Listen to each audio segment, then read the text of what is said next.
Matthew 3:13-17, ano maalala niyo ron? Yung Jordan River. Ano nangyari ron? Binautismuhan ng Panginoong Jesucristo habang siya nananalangin, ang langit ay bumukas.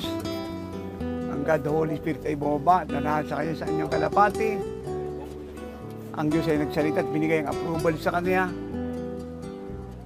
Jordan River. So, dito tayo ngayon. Kaya kung makikita nyo yan, may mga nagbabautismo. Nandito tayo sa exact place, location. Ang pagkakaiba lang ay yung flow ng tubig kasi malaki nga ang Jordan River. Mahaba ang flow.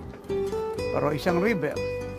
Pero hindi bali yun. Ang importante rito ay yung site na kung saan ang Panginoon ay binautismohan sa tubig ni John the Baptist. What a joy to see the place where the Lord was baptized. What a joy to see the place where heaven was open.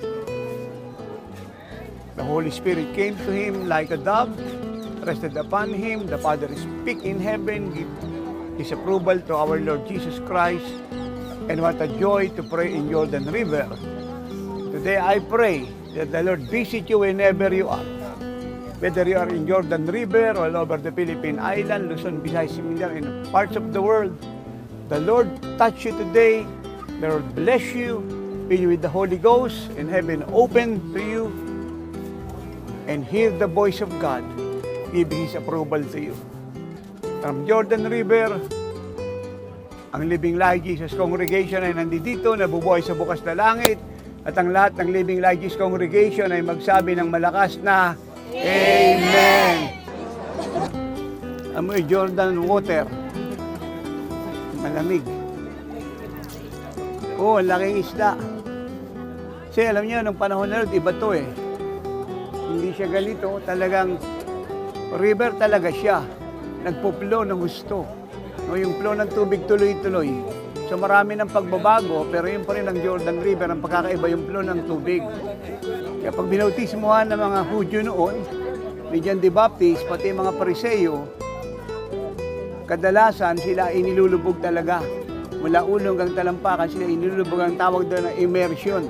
O, iba yung immersion sa sprinkling, kasi sprinkling, winiwisik-wisik ng ganun, tubig.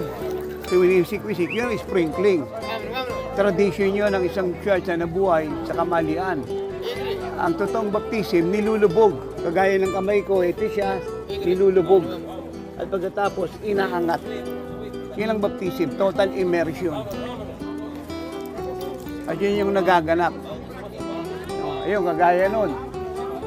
Yun ang baptism. Talagang nilubog, buong ulo hanggang talampakan, pagkatapos inahon. Sa pagkakaiba lang, hindi bumukas ang langit, hindi yan narinig ang tinig ng Lord. Pero sa Living Like Jesus Water Baptism Jordan Experience, hindi ganon.